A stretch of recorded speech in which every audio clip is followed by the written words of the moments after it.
everyone. So today I'm going to be starting a new two-part series on drawing faces. I love including faces and the human form in my paintings. So today I'm going to be sharing some easy steps and simple proportions to get you drawing faces in no time. So let's hop inside and we'll get started.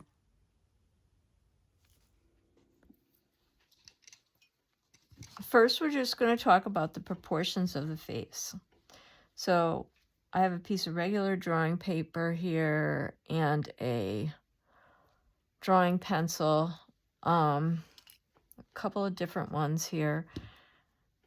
I'm going to grab a dark one. So I'm just going to draw a couple of ovals on my paper to get started because we want to be able to practice this. So I'm going to just start with a series of ovals. Now, if you're not confident about drawing them, I'm going to show you one other way to do this. You can draw a circle and then a little diamond shape below, and then erase your circle. Now, I don't like this as much because I rarely, if ever, erase. I'm going to just go out on a limb here and say I don't like to erase. I rarely erase. I think it just messes up your paper. And if I make a boo-boo, I just kind of go with the line I've made until I find my line that I want. It's just a habit I've gotten into over the years. I just try never to erase. So I'm going to just show you the simple proportions to make a face. And what I suggest is just making a bunch of these on a few pages and just playing with the proportions without a reference and looking. Just learn the proportions and make a bunch of these. Okay, so in the first one, we're going to look for the halfway down point, halfway between the top and the bottom, and make 2 dots for eyes. And then halfway between the 2 dots and the bottom, we're going to make just one little tiny dot, and that will indicate the bottom of the nose. And then I'm going to go between that and the bottom and indicate one more tiny dot. That's going to be the bottom of the mouth, where the mouth will rest. And now I'm just going to put in some eye shapes here.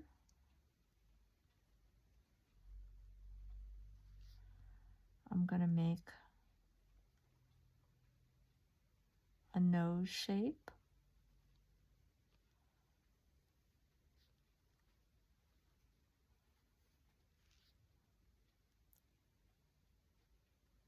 I'm going to finish off my eyes by adding an iris and some pupils, an upper lid, maybe indicate my lower lid. And then I'm going to continue my nose into my brow, and you can feel how that is all connected on your own face.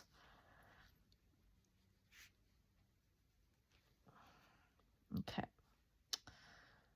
The other proportion I want you to be aware of is the middle of the pupil straight down is the outer edge of our lip.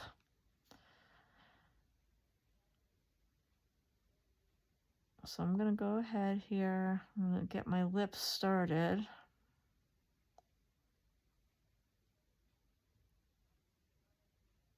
Make a little Cupid's bow. And I'm keeping the end of the mouth in mind,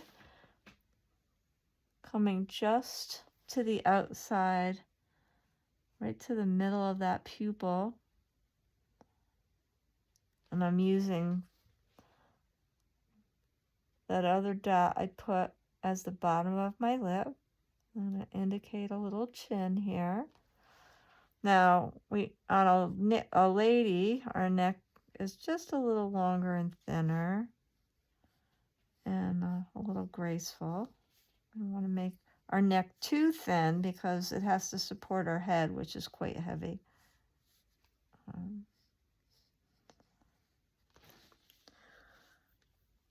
And then if we were going to add ears, our ears are always around the height of our eyebrow, and they come somewhere near the bottom of our nose, depending on the person, because sometimes men have a bigger ear, women have a smaller ear. If you're drawing a woman, your woman may not, she may have long hair or a hairstyle that covers the ear. So, you know, you have to take all that into consideration. So I think I'm going to make some hair. Now your hair may go above the hairline, and we tend to make the shape of the hair, okay?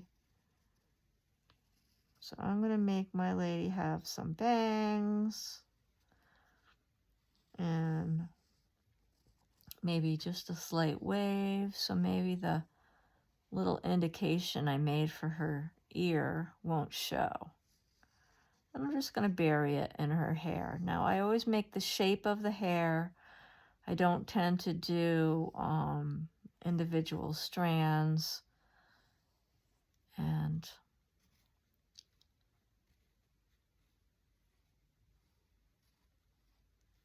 okay, so there's one. Now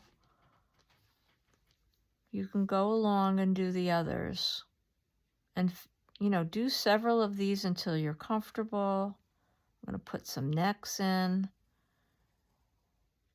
I would do as many as you need to feel comfortable with these proportions.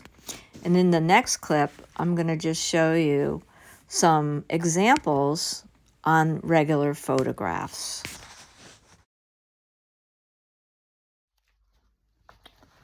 So I'm going to just show you how the proportions work with an actual photograph. This is an old Vogue magazine here. So here we have a model. I'm going to show you here. So we're going to go from like the top of the head, which is probably here because she's got so much hair here. So just about halfway down are the eyes. I'm just going to draw a line through here. Right. And then halfway between the eyes and the chin is the nose. Do another line there. And then halfway between that and the bottom of the chin should be, now she's smiling, but should be the bottom of her lips.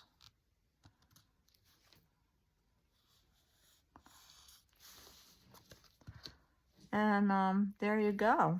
And I have another one saved here. So her head and her chin are here. I think it's a little higher actually. So again, we're just going to go right in the middle of her eyes, about halfway.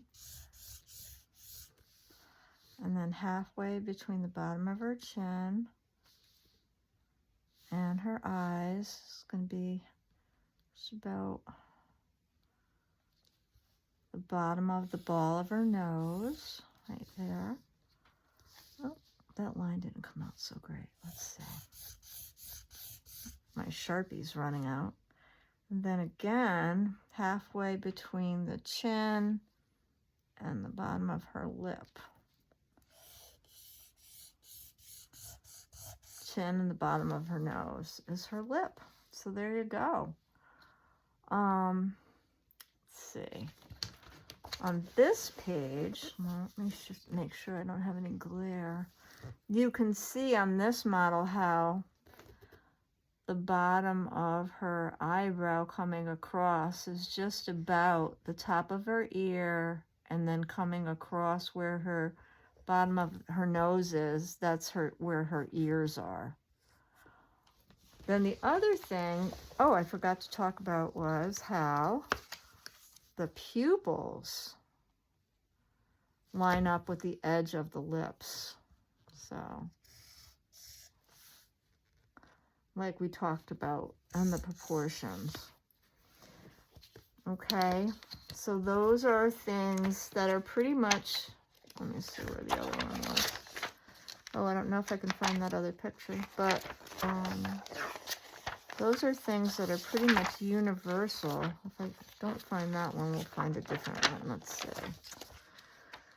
It's so hard to find kind of straight on pictures, but that one you can't see the eyes very well. Oh, this lady has sunglasses. Here's a gentleman that you can see. Even on this smiling gentleman, you can see how his pupils line up with the corners of his mouth. The center of his pupils line up. And we get a little bit, I guess this is an odd view. That must be camera angle. But here's another lady where you can really see how her eyebrow comes across to the top of her ear and the bottom of her nose. Ooh, my Sharpie is dying. I think I have another one. Let's see.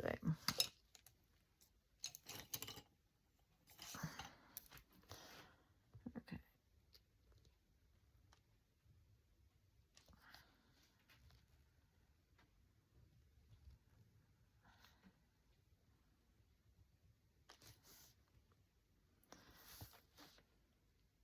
Okay. So in this part of the video, I'm going to be doing a gouache and watercolor painting using the proportions that we discussed. And the reason I'm using the pink colored pencil is because it disappears into the painting when we're using watercolor. You could use a regular graphite pencil.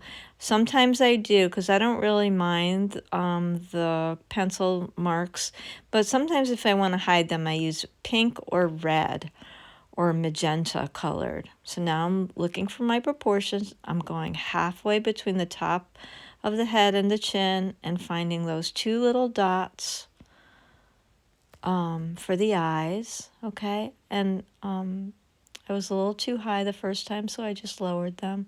Now halfway between the eyes and the chin, and now halfway between the nose and the chin for the bottom of the mouth.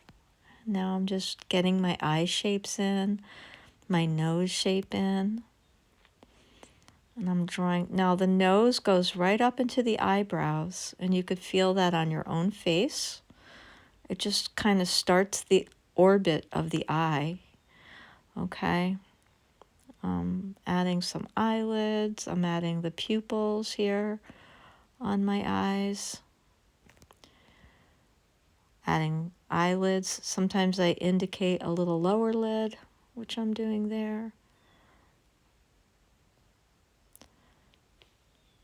I'm adding the little top Cupid's bow, and then I'm remembering there that the edges of the lips line up with the pupils, and that helps me draw my center line, and then I just am able to easily add in my top and bottom lip, and it gets my face almost completely drawn at that point. Now everyone has different shaped eyebrows and different shaped eyes, and we'll get into that in part 2. Now if we were going to add ears, they would go approximately from the bottom of the eyebrow to the bottom of the nose, and some people have larger ears or, you know, smaller ears, depending. You know, men have a little bit of a thicker nose. When we're drawing the hair, we like to draw the shape of the hair and not the individual strands. So here I'm adding some long hair. You could have short hair, long hair. If it's a gentleman, you might add the ears. However you want to do it.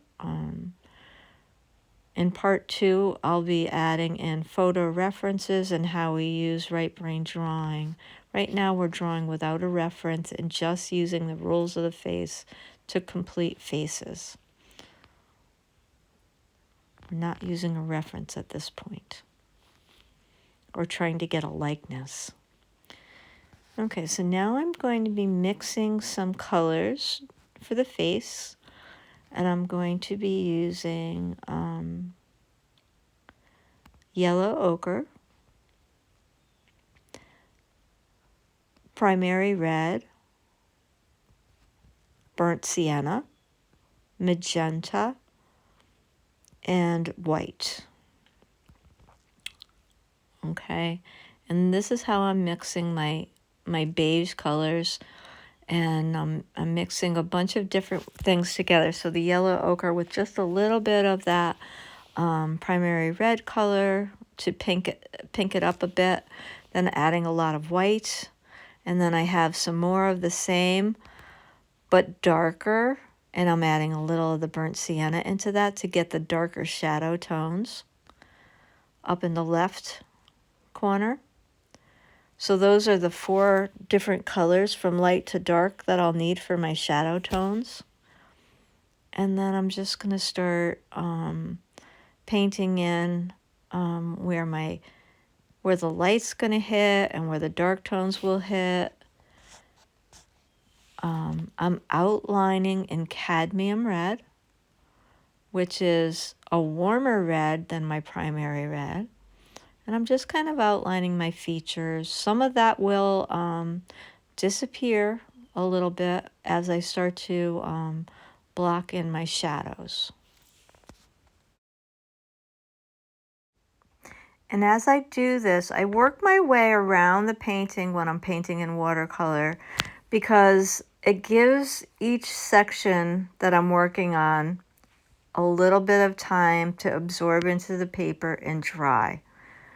You have to be very patient when you're working with watercolor, because if you rush watercolor or gouache or any kind of water-based medium, you'll have a lot of running and smudging, and you can create mud accidentally. So what I like to do is I work on a section at a time, allow it to absorb into the paper. I use a really good quality paper, usually 140-pound hot press paper, which is the smooth kind of paper. Today I am working on cold press paper, which is a little bumpier kind of paper. So I don't normally use that kind, but you know, if I have some around, and some of these smaller pads that I have are cold press, which is the bumpy kind, and I don't mind them. But as long as it's a very good absorbent paper, then by the time I work my way around the paper, and I sometimes will leave an area alone for a few minutes. If you're impatient and you can't wait to get back to a section, please just stop and blow dry, because then you can safely work on your painting even in an area that wasn't completely dry. I do have a blow dryer in my studio, and I have one in my teaching studio as well, because sometimes you just really need to finish an area and you don't have the time to wait for it to organically dry. So just take like a minute. I mean, watercolor or gouache or even acrylic, it just takes a few minutes to dry with a blow dryer.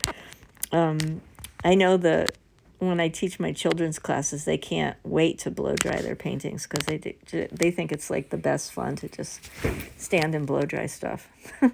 So yeah, just take a minute to blow dry if you're impatient.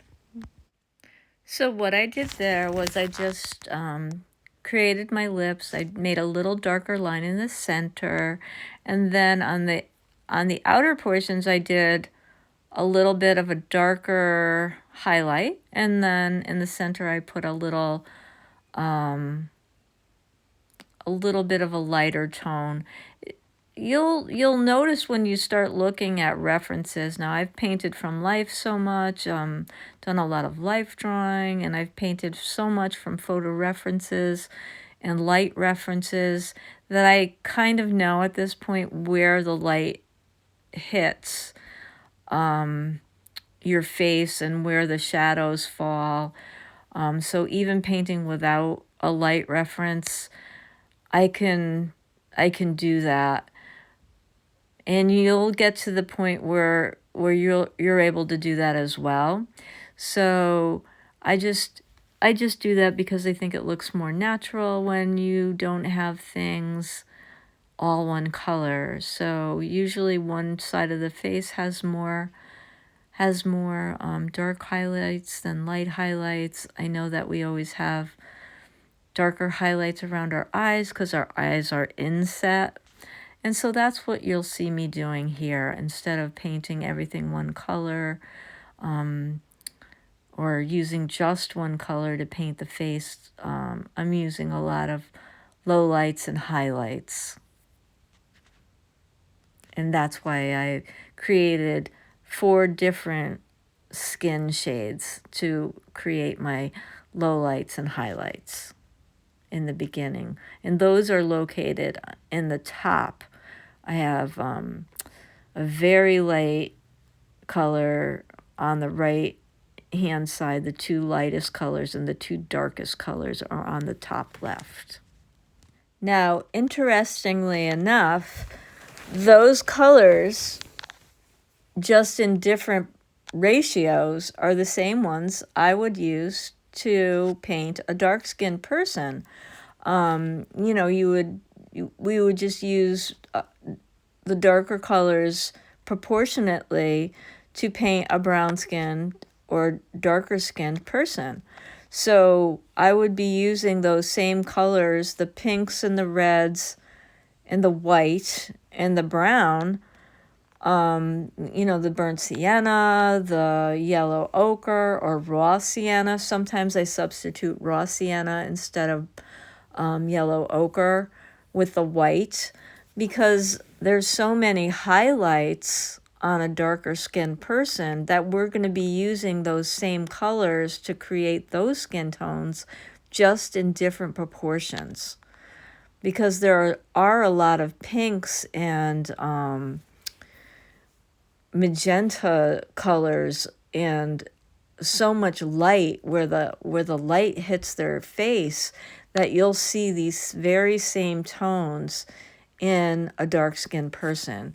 So it's just the ratio that we use them and mix them in that's different. Here I'm going into the hair, and I'm using 3 different colors to make the hair look more natural. So I'm using a lemon yellow, the yellow ochre, and I'm going a little bit into the burnt sienna, because most people have highlights and lowlights, and depending on how the light is hitting them, some parts of her hair that are in shadow might look darker, and it'll just end up looking much, much more natural if we have a bunch of different colors than if we were to paint this all just one flat color. So that's why I'm going in here. Now, as we're adding in the colors, we can see a little bit of the pencil drawing underneath, which I don't mind. And it's kind of a really beautiful dark magenta color, and I feel like it's adding something to the drawing, is adding something to the painting. If you don't like the way that the pencil drawing is showing, you could always go with a very, very, very light graphite and erase it. But I never mind the graphite or the colored pencil showing in in my watercolors, so I don't tend to want to erase that or anything. I'm doing a background here, and because this had such a limited palette, I'm using the magenta with white, and I kind of made an opaque pink color, and I'm doing that for the background.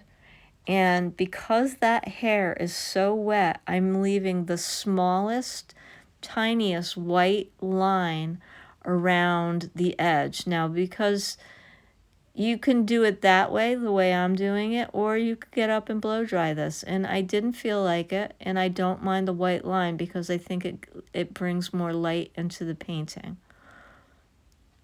That's a watercolor trick, is just to leave that little bit of light around the subject. So on the bottom, I've decided to go with an aqua green because this painting has so much pink in it that I decided I wanted to have a little bit of the complementary color, which is green, on the bottom, just to give us a little bit of a complementary color pop. So red and green are complements. They're opposite each other on the color wheel. So when we put them together, they give us a really dynamic color pop. So pink is obviously a tint of red, so red and white are pink. So when we put them together like this, we get a very zingy, dynamic color scheme. And so that was done intentionally just to bring a little more pizzazz to this painting. Now, additionally, I added just a little bit of the aqua blue to her eyes to bring that color up into the painting as well. So that's how I decided to finish it off. And it's always good to repeat that color pop someplace else in the painting. So that's why I brought it up into her eyes. I hope you enjoyed this video. If so, please like, share, and subscribe because it really helps my channel grow. Thanks for being here, and please come again soon.